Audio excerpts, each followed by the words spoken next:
본 방송에서 제공되는 모든 정보는 투자 판단의 참고 자료이며 투자의 최종 책임은 본 방송을 이용하는 본인에게 있습니다. 네, 반갑습니다. 자, 오늘은 1월 6일 목요일입니다. 자, 1월 효과가 좀 잘 진행될 것이다라고 기대를 많이 하셨던 분들, 또 오늘 걱정이 막 늘어나실 것 같은 느낌이에요. 자, 다우지수와 나스닥이 큰 폭으로 하락을 했습니다. 오늘은 짧고 굵게 시장 상황에 대해서 좀 설명을 해드리려고 하는데, 자, 다우지수는 마이너스 1%죠. 그 다음에 나스닥은 마이너스 3.3% 하락을 했습니다. 의사록이 공개가 되고 나서부터 이제 안 좋은 상황을 보이게 된 거죠. 다우지수 같은 경우는 플러스 국면을 계속 유지하고 있었습니다. 나스닥도 뭐 하락 출발하긴 했습니다만 뭐 이 정도는 괜찮지라는 느낌을 가지고 있었거든요. 그런데 주가가 뚝 떨어지면서 지금 15,000포인트까지 빠지는 상황이 됐습니다. 다우지수는 36,400, 나스닥은 15,100포인트입니다. 뭐 아직까지는 괜찮다라는 뭐 지수 포인트 상으로 볼 수 있는 내용이겠습니다만, 그래도 낙폭 자체가 워낙 크기 때문에 부담이 좀 생기실 수도 있을 거라 생각하기도 합니다. 자, 유럽 증시 같은 경우는 전체적으로 다 올랐어요. 뭐 그거는 이제 의사 공개되기 전에 마감이 됐기 때문에 뭐 상승 마감을 했을 것이다 이렇게 볼 수도 있겠습니다만, 유럽 증시에서 주목을 했었던 것은 오미크론과 관련된 내용이었습니다. 그래서 그 내용들을 살펴보게 되면 생각보다 그 치명력이 크지 않다. 그래서 조만간 여행이라든지 그런 부분들이 이제 해제가 될 것이다. 뭐 그런 전망들이 나왔었다라고 합니다. 전체적으로 분위기는 괜찮은 그런 상황이 되었었는데, 의사록이 가장 큰 문제로 작용되었다 보시면 되겠네요. 미국 중앙은행이 빠른 경기 회복과 높은 인플레이션으로 당초 예상보다 더 빨리 기준금리를 올릴 수 있다고 밝혔다. 뭐 아는 얘기 아닙니까 근데? 네. 알고 있었던 이야기잖아요. 일부 연준 인사들은 양적 긴축을 뜻하는 대차 대조표 축소를 시작해야 한다라고 주장을 했다. 퍼주는 쪽을 만약에 100으로 보고 그 다음에 걷어들이는 쪽을 한 50으로 봤다라면, 이제 퍼주는 쪽을 한 70으로 낮추고 걷어들이는 쪽을 그 30만큼 더해서 80으로 넘기자. 뭐 이런 식으로 보신다 생각하시면 되겠죠. 퍼주는 쪽과 걷어들이는 쪽, 이쪽 부분에서의 균형을 다시 맞춰야 한다. 이런 식의 얘기라고 생각하시면 되겠습니다. 자, 이 내용이 포함된 FOMC 12월 의사록이 공개가 된 거죠. 그러니까 올해의 이제 금리 인상이 어떻게 될 것이냐, 여기에 굉장히 주목을 많이 하고 있는 모습인데, 경제와 노동시장, 인플레이션에 대한 전망을 고려할 때 기준금리를 당초 예상한 것보다 더 빨리 인상할 수 있다는 점에 주목해야 된다라고 얘기가 된 거죠. 그래서 일부 참석자들은 기준금리 인상을 시작한 뒤에 비교적 빨리 대차대조표 규모를 축소하는 게 적절할 수 있다. 일단 여기 이제 연준의 의도는 이렇습니다. 인플레이션이 계속해서 진행이 된다라면, 이란 전제 조건을 달고 들어가셔야 돼요. 그래서 인플레이션이 계속 진행이 된다라면, 경제 성장력이 계속 빨라진다라면 이 금리 인상을 무조건 해야 한다라는 전망인 거고요. 이것은 뭐 우리도 반대할 이유는 없죠. 경기가 계속 좋아지고 있고 시장이 돈을 계속 이렇게 풀어줄 수 있는 상황이 아니라면 돈을 걷어들이는 게 당연합니다. 자, 기존에 이제 양적 완화라는 그 정책적인 부분의 어떤 해답을 보게 되면, 시장에 일단 돈이 말라 비틀어지는 거잖아요. 돈맥 경화라고 그러죠. 돈이 말라 비틀어지는 그런 상황 속에서 정부가 돈을 수혈해 주는 거예요. 야, 이 돈 가지고 좀 써. 너희들 지금 돈 없지? 이걸 가지고 써. 라고 얘기해 준 건 마찬가지거든요. 그런 상황이 됐는데, 옆에서 보고 있던 기업들이, 이거 봐라. 경기가 좋아지고 있는 것 같은데? 그러면 저금리에 정부 돈 좀 갖다 써볼까? 해가지고 투자가 진행돼요. 투자가 진행되다 보니까 점점점 실적이 좋아지는 기업들이 생겨나요. 그러니까 이 기업, 저 기업들이 막 들어와서 돈을 빌리려고 해요. 돈을 막 빌려가다 보니까 돈이 부족해. 그죠? 시장에 돈은 굉장히 풀려있는 상태지만 빌릴 수 있는 돈은 부족하게 되는 상황이 되는 겁니다. 그러다 보니까, 야, 더 이상 돈 빌릴 수 없다고? 그럼 내 돈 가지고 투자해야지. 어차피 장사 잘 된다는데. 민간 자금이 들어와요. 그럼 시장에 돈이 더 많아지겠죠. 그럼 경기는 더 많이 올라가요. 그렇게 되면 정부 차원에서 돈을 걷어들이는 거. 이런 쪽으로 가는 게 양적 완화에서부터 출구 전략까지 가는 거거든요. 그만큼 지금 현재 시점에서는 기업들이 실적이 올라오고 있다는 이야기, 경기가 정상화되고 있다는 이야기라고 보시면 되는 건데, 여기에서 이제 기준금리 인상을 빠르게 들어간다라면 아직 정상적으로 회복되지 않은 상태에서 돈을 걷어 들어가는 것이 부담스럽다라고 얘기를 할 수 있는 부분이 되는 거죠. 네, 그러니까 뭐 여기에 대해서 이제 걱정을 하고 있는 것 같은데, 니네들 지금 괜찮아, 다 나섰어라고 얘기할 수 있는 거죠. 그러니까 실질적으로 이제 우리가 만약에 팔이 부러졌어, 기부스를 하고서 한 2달 정도 있었어요. 그러면서 이제 기부스를 딱 풀렀는데 아직은 그래도 이게 좀 조심스럽잖아. 아플 것 같기도 하고, 그렇죠? 근데 의사가 그래요. 이제 정상적으로 활동하셔도 괜찮습니다. 라고 얘기했는데 나는 조심스러운 거예요. 그런 형태의 느낌이라고 보시면 됩니다. 근데 이제 정상화가 되겠죠. 정상화 됐을 거예요. 뼈가 이미 붙었을 거란 말이죠. 그러니까 시장 경제는 이미 이제 양적 완화가 필요 없는 수준까지도 올라가고 있는 상태다. 그래서 그런 상황에서 제가 더 커지거나 막 이런 상황이 됐을 때 인플레이션에 대한 부담감을 통해서 이제 뭔가 지금 경제 지표상에서의 어떤 비정상적인 모습이 나타나니까 자금을 걷어들여서 이것을 맞춰야 되겠다라고 생각하는 게 연준의 이야기라고 보시면 되겠죠. 자, 일단은 근데 문제는 이거예요. 이렇게 되다 보면은 이제 금리가 계속 올라갈 수 있는 상황이 되는 거니까 금리가 올라가게 되면 이제 마음 놓고 돈을 빌려 썼던 기업들이라든지 또는 뭐 가게 이런 쪽에서 당연히 부담이 생기겠죠. 그러니까 성장주, 기술주, 특히 성장주 같은 경우가 미래 성장 가치를 놓고서 나 이만큼 성장할 건데 돈 좀 빌려주쇼 해가지고 들어간 것. 그런 부분들이 이제 금융 비용이 증가함에 따라서 아직은 미래 성장에 대한 부분이기 때문에 실적이 그 미래에 도달하지 못했다라면 상당히 부담이 될 수밖에 없겠죠. 그래서 그런 것들이 이제 털썩 떨어지는 그런 형태라고 보시면 됩니다. 이건 이제 이론적인 부분들이고요. 다우지수와 나스닥이 이제 이런 큰 폭의 변동성을 보이는 것은 이것을 이유로 해서, 자, 나 이런 이유가 있어요. 그래서 주가가 좀 떨어집니다. 라고 하는 차익 실현이라고 보셔야 됩니다. 많이 올랐잖아요. 많이 올랐기 때문에 차익 실현이 들어가는 것이다. 라고 생각하시면 됩니다. 반대로 생각하시면은요, 많이 오르지 않은 기업들은 뭐 주가가 떨어질 이유가 없습니다. 나스닥이든 다우지수든 일단 많이 올라간 종목들, 주목을 받았던 종목들 위주로 때리고 들어가는 형태의 모습이 나타나게 된다. 이 부분만 잘 기억하시면 되겠고요. 시장 경제가 좋아지고 있기 때문에 전체적으로 이 경기의 어떤 회복이라든지 그 다음에 수혜가 있는 그런 종목군들 위주로는 계속해서 상승세를 보이게 될 겁니다. 이제 미국도 어닝 시즌 이제 시작이 될 텐데요. 이 어닝에 대한 부분들, 즉 실적에 대한 부분들은 계속적으로 이제 시장에 좋은 분위기를 끌고 갈 수 있는 키워드가 될 겁니다. 그래서 지금은 이제 막 성장하고 있는 종목, 막 그 어떤 재료를 가지고 막 움직이는 종목들이 아니라 실질적으로 보여지는 종목들이죠. 실적이 좋은 종목들, 그 다음에 그런 것들을 계속해서 이어나갈 수 있는, 즉 경기 회복에 직접적으로 영향을 받고 직접적으로 거기에 대한 부분들을 이야기해주는 그런 종목들의 주목을 하셔야 된다는 이야기를 하실 수가 있겠습니다. 그래서 그냥 두리뭉실하게 모든 것이 다 올라가는, 두리뭉실하게 그냥 이런 여기에 포함되어 있기 때문에 뭐 메타버스니까 무슨 테마니까 해가지고 올라갔다, 그렇게 해가지고 주가가 상승하는 시대였다라면 지금은 조금 더 확실하게 옥석을 가려야 된다는 거죠. 자, 실제로 그래서 실적이 나왔느냐, 실제로 그래서 잘 버티겠느냐, 그런 부분들, 또 실적이 증가한 만큼 주가가 증가한 상승폭이 그것과 맞아 떨어지느냐, 이런 부분들을 이제 여러분들이 이제 비교를 하고 거기에 맞는 전략들을 세우셔야 된다는 얘기가 되는 겁니다.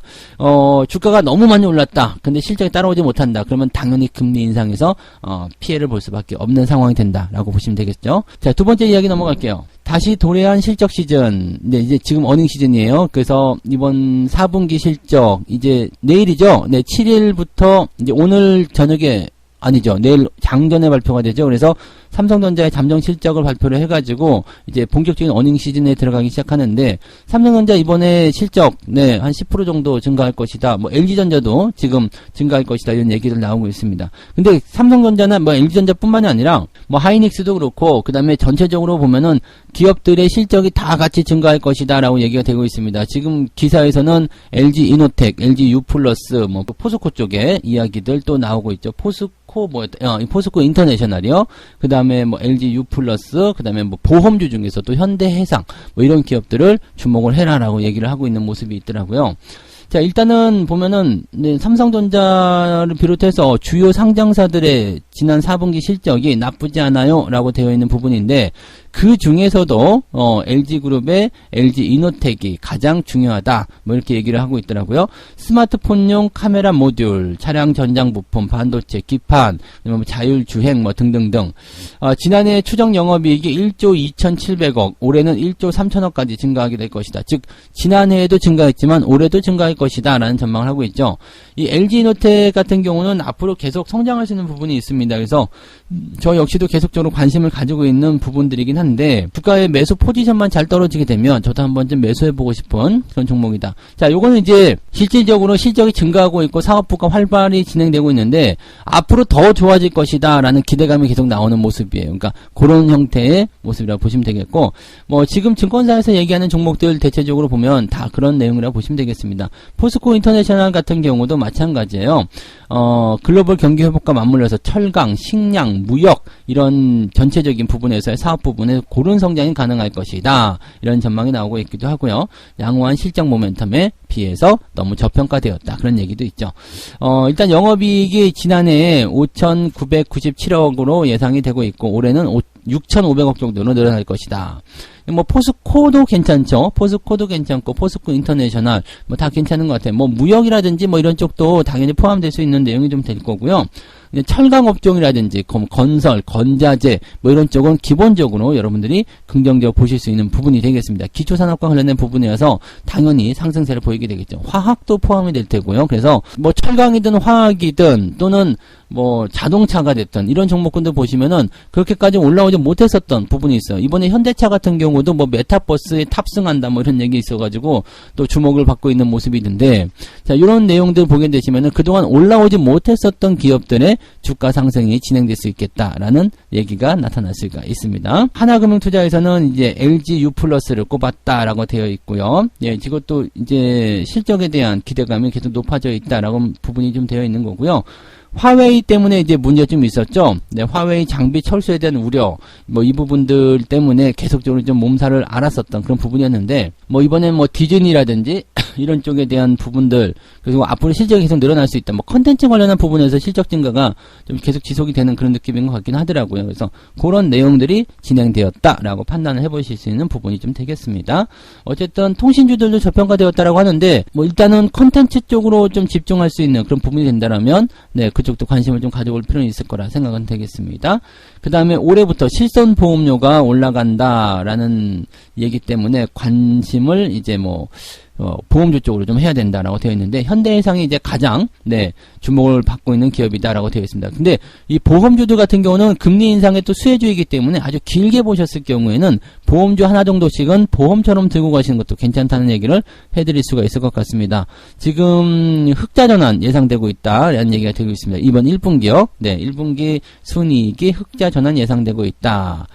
자, 뭐 그런 부분들. 이게 뭐 보험주들은 뭐 실적이 좋아진다 그런 느낌들보다도요.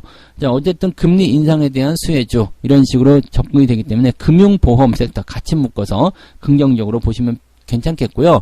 금융섹터들 같은 경우는 기본적으로 장기적인 관점을 가져가야 되기 때문에 단기적으로 보실 것이 아니라 장기적으로 길게 내다보시는 분들에게는 아주 좋은 투자처가 될 것이다 라고 보시면 되겠습니다. 그래서 실적이 이제 증가하는 기업도 굉장히 많을 거예요. 여기서는 이제 뉴스에서 나오는 이야기들만 전달해 드린 부분이지만 실제로 따지고 보면 실적이 계속 증가하고 있는 기업이거나 지난 4분기 때 실적이 잠깐 증가했다가 많은 기업들 말고요. 꾸준하게 뭐 올해도 내년에도 계속 증가할 수 있는 기업들을 찾아보시는 게 좋습니다. 어쨌든 경기의 어떤 회복세, 경기 상승세는 계속해서 진행이 될 겁니다. 그래서 그런 부분들을 생각하신다면 여러분들이 그 경기 상승에 수혜를 받는 실적 증가 종목들 찾는 것 굉장히 중요하겠다라고 보시면 되겠죠. 네. 자, 세 번째 이야기입니다. 요거는 이제 제가 계속해서 말씀드려봤었던 시총 상위의 변화. 언제쯤 되는 건가요? 라고 생각하셨던 분도 굉장히 많은데 지금 진행되고 있는 거 여러분들이 계속 확인하고 계실 거라 생각합니다. 뭐 네이버든 카카오든 그 다음에 뭐 지금 배터리 쪽도 LG화학이나 뭐 SDI나 이런 쪽도 좀 진행이 되고 있는 부분이기도 하고요. 그 다음에 배터리 소재 쪽에서 나타나는 부분들, 또 게임주들, 전체적으로 이제 그 자금의 이동에 따른 그런 부분들이고요.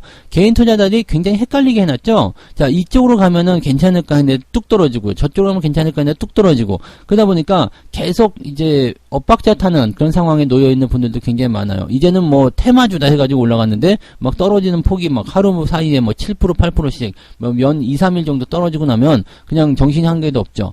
자, 그러면 이제 주식하고 싶지 않은 그런 생각이 자꾸 들 수밖에 없어요. 그리고 그 다음에 팔아먹은 기업이 또 올라가게 되면 열받죠. 뭐 그런 상황들인데 팔아먹은 종목이 올라가는 것은 빨리 잊으셔야 됩니다. 빨리 잊어버리셔야 되고, 뭐 그런 것들은 뭐 어쨌든 내가 그 어떤 판단을 통해 가지고 진행한 부분들이기 때문에 잊어먹고 그렇게 또 내일 앞으로 어떻게 해야 될 것인가만 좀 잘 생각하시면 되겠죠.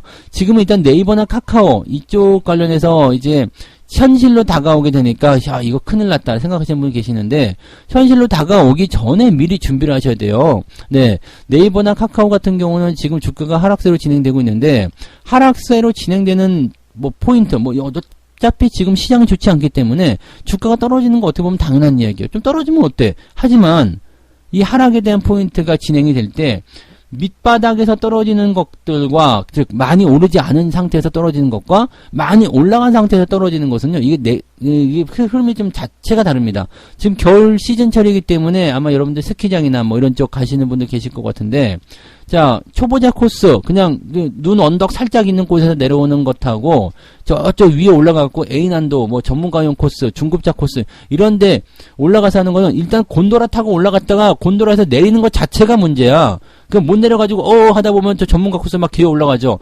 거기서부터가 이제 큰일이 나는 거죠. 중급자 코스 같은 거 하면 곤도라에서 딱 내리자마자 바로 타기 시작하는데, 초보자들이 거기서 내리면은 아주 그냥, 힘들죠. 무섭습니다. 그런 거 똑같은 거. 내려갈 때도 한참 내려가잖아요. 그러니까 이게 얼마나 이게 위험한 일인지 아시겠죠. 그러니까 높이 올라가면 올라갈수록 떨어질 때 이 낙폭 자체가 빠르고요. 굉장히 깊게 빠르게 좀 오랫동안 지속되는 상황이 된단 말이죠. 그러니까 많이 올랐다 싶은 종목은 건드리지 않는 게 좋고요. 내가 수익이 나왔다라면 좀 챙겨놓는 것도 괜찮다는 이야기입니다. 지금 외국인과 기관이 도대체 왜 팝니까? 라고 얘기하는데 걔네들 그런 거예요. 차익 실현 들어가는 겁니다.